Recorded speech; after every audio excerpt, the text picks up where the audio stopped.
പ്രിയപ്പെട്ട വിദ്യാർത്ഥികളെ നമസ്കാരം. നമുക്കിന്ന് 9ാം ക്ലാസ്സിലെ അടിസ്ഥാന പാഠാവലി യൂണിറ്റ് 3 ആരോഗ്യത്തിൻ്റെ രസക്കൂട്ടുകൾ. ഇതിൽ ഒന്നാമത്തെ പാഠഭാഗം അല്പമല്ല ഭുജിക്കുന്നു. കുഞ്ചൻ നമ്പ്യാരുടെ പഞ്ചേന്ദ്രോപാഖ്യാനം പറയാൻ തുള്ളിലെ വരികളാണ് പാഠഭാഗമായി വെച്ചിട്ടുള്ളത്. ഭക്ഷണത്തോടുള്ള മനുഷ്യൻ്റെ ആർത്തി വ്യക്തമാക്കുന്നതാണ് ഈ പാഠഭാഗം. എത്ര കഴിച്ചാലും തൃപ്തിയാവാത്ത മനുഷ്യരെക്കുറിച്ചാണ് ഈ കാവ്യഭാഗത്ത് പറയുന്നത്. പ്രാചീന കവിത്രയത്തിലെ കവികളിൽ ഒരാളാണ് കുഞ്ചൻ നമ്പ്യാർ. AD 1705 നമ്പ്യാർ ജനിച്ചതെന്ന് വിശ്വസിക്കുന്നു. കിള്ളിക്കുറിശി മംഗലത്തെ കലക്കത്ത് ഭവനത്തിലാണ് ജനനം. മലയാളത്തിലെ ആദ്യത്തെ ജനകീയ കവിയാണ്. തുള്ളൽ പ്രസ്ഥാനത്തിൻ്റെ ഉപജ്ഞാതാവ് എന്ന നിലയിലാണ് നമ്പ്യാരുടെ പ്രശസ്തി. മധ്യ കേരളത്തിലും തെക്കൻ കേരളത്തിലും ജീവിക്കാനും ഇടപെടാനും സാധിച്ച നമ്പ്യാർ അന്ന് പ്രചാരത്തിലുണ്ടായിരുന്ന പല അനുഷ്ഠാന കലകളിൽ നിന്ന് നാട്ടുവഴക്കങ്ങളിൽ നിന്നും സ്വീകാര്യമായ പല ഘടകങ്ങളും ഉൾപ്പെടുത്തിയാണ് തനിക്കേരളീയമായ തുള്ളൽ എന്ന കലാരൂപത്തിന് രൂപം കൊടുത്തത്. സമൂഹത്തിൻ്റെ ചിന്താമണ്ഡലത്തിൽ നവീകരണം നടത്തുന്നതിനുള്ള ശ്രമമാണ് തുള്ളൽ കവിത. ജീർണിച്ച വ്യവസ്ഥകൾക്കെതിരെ, സാമൂഹിക തിന്മകൾക്കെതിരെ രൂക്ഷമായ വിമർശന ശരങ്ങളാണ് നമ്പ്യാർ കവിതകളിൽ പ്രത്യക്ഷപ്പെട്ടത്. സമൂഹത്തിൻ്റെ ചിന്താമണ്ഡലത്തിൽ നവീകരണം നടത്താനുള്ള ശ്രമം തുള്ളൽ കവിതകളിൽ നമുക്ക് കാണാൻ സാധിക്കും. ജീർണിച്ച സാമൂഹ്യ വ്യവസ്ഥിതിക്കെതിരെ, അതുപോലെ തന്നെ സമൂഹത്തിലെ തിന്മകൾക്കെതിരെ രൂക്ഷമായ വിമർശന ശരങ്ങളായിരുന്നു നമ്പ്യാർ കവിതകളിൽ കാണാൻ കഴിയുന്നത്. കൈരളിയുടെ പൊട്ടിച്ചിരി കവിത ചാട്ടവാറാക്കിയ പടയണി കവി, ഫലിത സാമ്രാട്ട് എന്നിങ്ങനെ പല വിശേഷണങ്ങളാണ് പണ്ഡിതന്മാർ നമ്പ്യാർക്ക് ചാർത്തിക്കൊടുത്തിട്ടുള്ളത്. എല്ലാ ജനവിഭാഗങ്ങളെയും പിടിച്ചിരുത്താനുള്ള ശേഷി നമ്പ്യാരുടെ തുള്ളൽ കവിതകൾക്ക് ഉണ്ടായിരുന്നു. എല്ലാവരെയും ചിരിപ്പിക്കുന്ന ഫലിതം, നിശിതമായ പരിഹാസം, വസ്തുനിഷ്ഠമായ സാമൂഹ്യ വിമർശനം, പരിതസ്ഥിതികളുടെ യഥാർത്ഥ പ്രതിഫലനം, തെളിഞ്ഞതും മനോഹാരിതയുള്ളതുമായ വർണ്ണനകൾ, ചിന്താർഹങ്ങളായ ലോകോക്തികൾ, സാരോപദേശങ്ങൾ, കേരളീയ തനിമ, ഇങ്ങനെയുള്ള എല്ലാ സവിശേഷതകളും ഒത്തിണങ്ങിയ ഒരു കാവ്യമായിരുന്നു തുള്ളൽ കവിത. അതുകൊണ്ട് തന്നെ മലയാളത്തിലെ ആദ്യത്തെ ജനകീയ കവി എന്ന് നമ്പ്യാരെ വിശേഷിപ്പിക്കുന്നതിൽ ഒരു തെറ്റുമില്ല.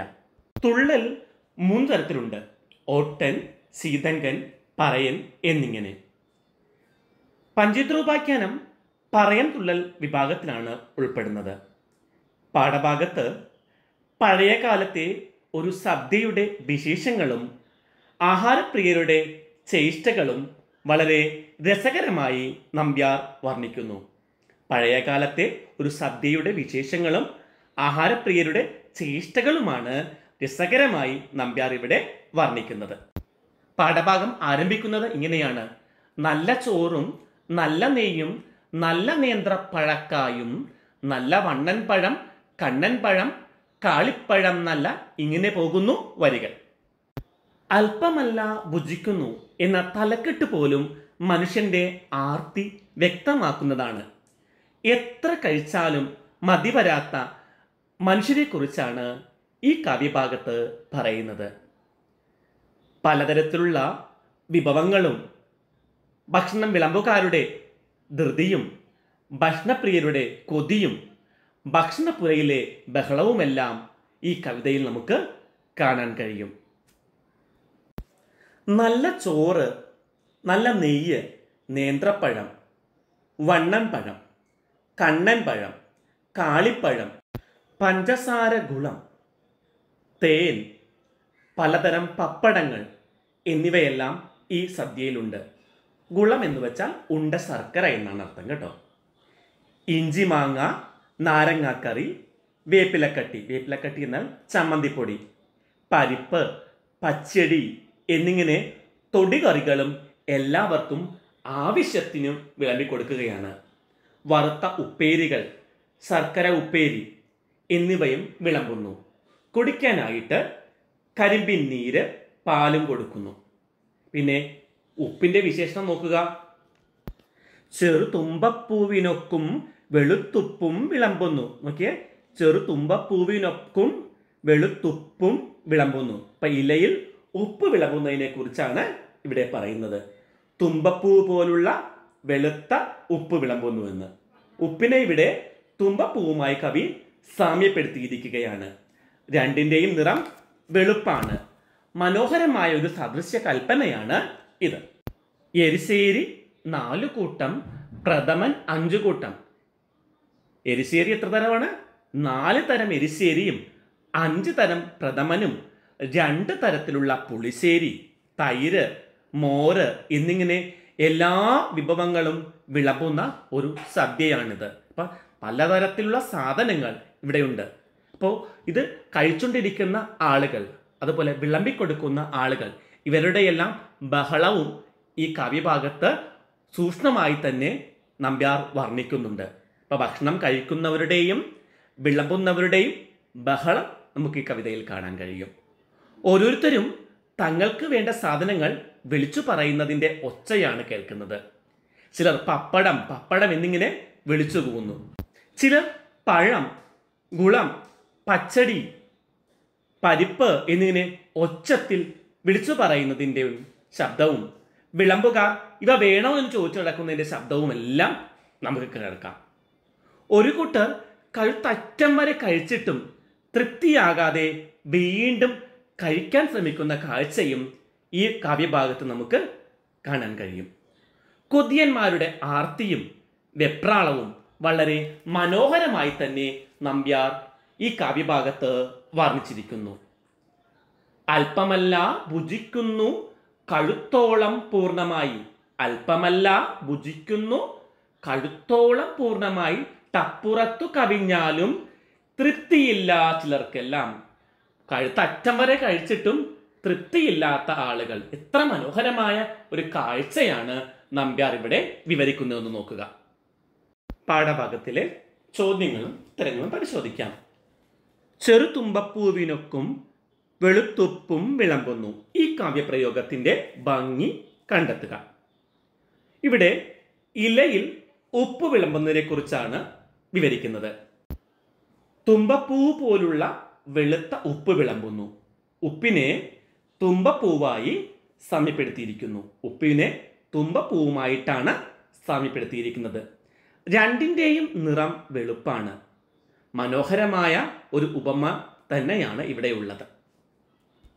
ഭക്ഷണപ്രിയരുടെ കൊതിയും ധൃതിയും പാഠഭാഗത്ത് ചിത്രീകരിച്ചിരിക്കുന്നത് എങ്ങനെ? സന്ദർഭങ്ങൾ കണ്ടെത്തുക.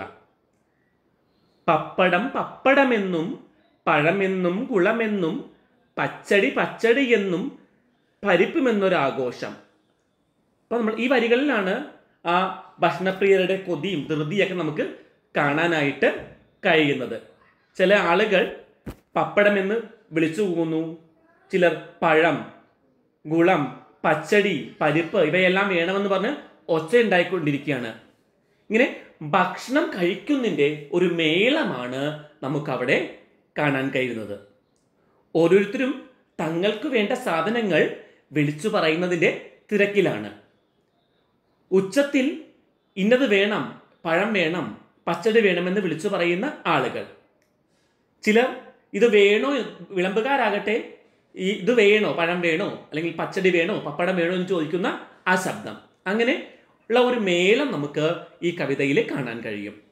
ഒരു കൂട്ടർ കഴുത്തറ്റം വരെ കഴിച്ചിട്ടും തൃപ്തിയാകാതെ വീണ്ടും കഴിക്കാനുള്ള ശ്രമവും കാണാം.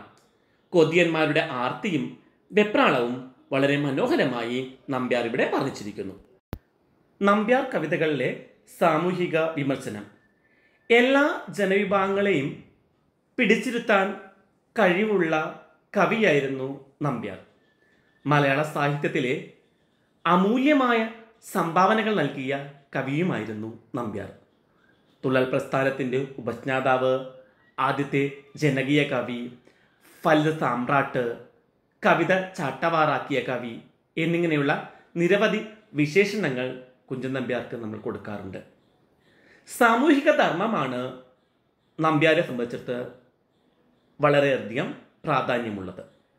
അതിനുവേണ്ടി സാഹിത്യപ്രധാനവും ലളിതവുമായ ഭാഷയാണ് അദ്ദേഹം തൻ്റെ കവിതകളിൽ സ്വീകരിച്ചത്. ബടജനങ്ങളുടെ നടുവിലുള്ളൊരു പടയണിക്കിഹ ചേരുവാൻ പടിവി എന്നൊരു ചാരു കേരള ഭാഷ തന്നെ ചിദംബരം എന്നാണ് നമ്പ്യാരുടെ നിലപാട്. സംസ്കൃതത്തിൽ എഴുതിയ കവിതകൾ സാധാരണക്കാർക്ക് ദഹിക്കുന്നതായിരുന്നില്ല. അതുകൊണ്ട് ലളിതമായ മലയാളത്തിലാണ് നമ്പ്യാർ കാവ്യരചന നടത്തിയത്. കവിതകൾ കേൾക്കുന്ന നേരം തന്നെ ചെവിയുള്ളോർക്കാനന്ദം വേണം എന്നായിരുന്നു നമ്പ്യാരുടെ ദർശനം. കവിതകൾ കേൾക്കുന്ന നേരം തന്നെ ചെവിയുള്ളോർക്കാനന്ദം വേണം. ചിരിക്കാൻ വകയുള്ള സംഗതികളായിരുന്നു നമ്പ്യാർ തൻ്റെ കവിതകളിൽ ഉൾപ്പെടുത്തിയിരുന്നത്. ചിരിക്കുന്ന കഥ കേട്ടാൽ ഇരിക്കും, അല്ലെങ്കിൽ ജനങ്ങൾ ഇറങ്ങിപ്പോകുമെന്നും നമ്പ്യാർക്ക് അറിയാമായിരുന്നു. ഫലിതവും പരിഹാസവും നമ്പ്യാർ കവിതകളുടെ മുഖമുദ്രയായിരുന്നു. ഫലിതവും പരിഹാസവും സാമൂഹ്യ വിമർശനത്തിന് വേണ്ടി ഉപയോഗിച്ച കവിയായിരുന്നു നമ്പ്യാർ എന്ന് പറയാം. അക്കാലഘട്ടത്തിലെ കവികൾ സമൂഹത്തിലെ പല പുഴുക്കുത്തുകളും കണ്ടിട്ടും കണ്ടില്ലെന്ന് നടിക്കുകയായിരുന്നു. പക്ഷേ അത് കണ്ടില്ല എന്ന് നടിക്കാൻ നമ്പ്യാർക്ക് ആകുമായിരുന്നില്ല. അത് തൻ്റെ ഉത്തരവാദിത്തമാണ് തിരിച്ചറിയുകയും അതിനെ തൻ്റെ കൃതികളിലൂടെ ആവിഷ്കരിക്കുകയും ചെയ്തു. അക്കാലത്തെ എല്ലാ ജനവിഭാഗങ്ങളും അദ്ദേഹത്തിൻ്റെ പരിഹാസത്തിന് പാത്രമായിട്ടുണ്ട്. രാജാക്കന്മാരും ഭൂപ്രഭുക്കന്മാരും നമ്പൂതിരിമാരും നായന്മാരും എംബ്രാതിരിമാരും ഉദ്യോഗസ്ഥന്മാരും വൈദ്യന്മാരും മന്ത്രവാദികളും എല്ലാം അദ്ദേഹത്തിൻ്റെ പരിഹാസ ശരമേറ്റവരാണ്. പഞ്ചേന്ദ്രോപാഖ്യാനം പറയന്തുള്ളലിൽ സദ്യ വർണ്ണിക്കുന്ന ഭാഗത്ത് ഭക്ഷണപ്രിയരെ നല്ല കണക്കിന് അദ്ദേഹം പരിഹസിക്കുന്നുണ്ട്.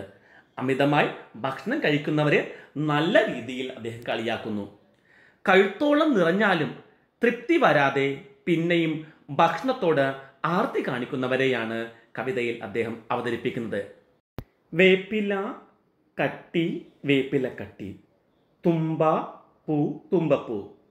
മുകളിൽ തന്നിരിക്കുന്ന പട്ടികയിലെ വാക്കുകൾ ചേർത്തെഴുതിയപ്പോൾ വന്ന മാറ്റം എന്താണ്?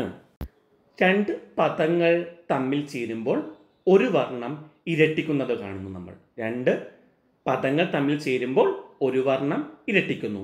അപ്പോൾ വേപ്പിലയും കട്ടിയും, അവിടുത്തെ ക എന്ന് പറയുന്ന വർണ്ണം ഇരട്ടിക്കുന്നു. തുമ്പപ്പൂവിലെ പ എന്ന വർണ്ണം ഇരട്ടിക്കുന്നു. ഇങ്ങനെ രണ്ട് പദങ്ങൾ തമ്മിൽ ചേരുമ്പോൾ ഒരു വർണ്ണം ഇരട്ടിക്കുന്നതാണ് ദ്വിത്വസന്ധി. ഇതുപോലുള്ള ചില ഉദാഹരണങ്ങൾ നോക്കാം. പച്ചടി ചാറ് പച്ചടിച്ചാറ്, കാളി പഴം കാളിപ്പഴം, കളിക്കളം കളിക്കളം, വെള്ള പൊട്ട് വെള്ളപ്പൊട്ട്, മഴ കാട് മഴക്കാട്, പൂമ്പാറ്റ കൂട്ടം പൂമ്പാറ്റക്കൂട്ടം, അത്താഴം അരവയറ്, അന്നവിചാരം മുന്നവിചാരം, പിന്നെ വിചാരം കാര്യവിചാരം. ഇതുപോലെ ഭക്ഷണവുമായി ബന്ധപ്പെട്ട ചില പഴഞ്ചൊല്ലുകൾ നോക്കാം. ഉദരം നിറഞ്ഞാൽ ഉലകം മറക്കും, ഭക്ഷണം കഴിഞ്ഞാൽ മറ്റെല്ലാ കാര്യങ്ങളും മറക്കുമെന്നർത്ഥം. കയ്യിലുള്ള പായസം കഴിക്കാൻ നാവു നീട്ടും. ലഭ്യമായ സുഖം ആസ്വദിക്കാതെ മറ്റെന്തെങ്കിലും ആഗ്രഹിക്കുന്ന സ്വഭാവത്തെക്കുറിച്ച് പറയുകയാണ്. കയ്യിലുള്ള പായസം കഴിക്കാൻ നാവു നീട്ടും. കുടുംബം കൂടിയാൽ കഞ്ഞി കുറയും. കുടുംബാംഗങ്ങളുടെ എണ്ണം കൂടുമ്പോൾ ഓരോരുത്തർക്കും ലഭിക്കുന്ന ഭക്ഷണം കുറയും. കഞ്ഞി കുടിച്ചാൽ കാല് നീട്ടിക്കിടക്കാം. ലളിതമായ ജീവിതം നയിക്കുന്നതിനെ കുറിച്ചുള്ള ഒരു ചൊല്ലാണിത്. കഞ്ഞി കുടിച്ചാലും കൈ കഴുകണം. എത്ര ചെറിയ കാര്യമാണെങ്കിലും ശ്രദ്ധയോടെ ചെയ്യണം. അധികമായാൽ അമൃതും വിഷം എന്നൊരു ചൊല്ലുണ്ട്. അതും ഇതിൻ്റെ കൂടെ ചേർത്ത് വായിക്കാവുന്നതാണ്. കൃഷിച്ചൊല്ലുകൾ: പറിച്ചു നട്ടാലേ കരുത്തു കൂടൂ, വിത്തു ഗുണം 10 ഗുണം. ഇനി നിരവധി കൃഷിച്ചൊല്ലുകളുമുണ്ട്. ഇന്നത്തെ ക്ലാസ് നമുക്ക് ഇവിടെ അവസാനിപ്പിക്കാം. മറ്റൊരു ക്ലാസ്സുമായി അടുത്ത് തന്നെ കാണും വരെ എല്ലാവർക്കും നന്ദി, നമസ്കാരം. ക്ലാസ് ഇഷ്ടമായെങ്കിൽ ലൈക്ക് ചെയ്യണം, ഷെയർ ചെയ്യണം. സബ്സ്ക്രൈബ് ചെയ്യാത്തവരുണ്ടെങ്കിൽ സബ്സ്ക്രൈബ് ചെയ്യാനും മറക്കരുത്.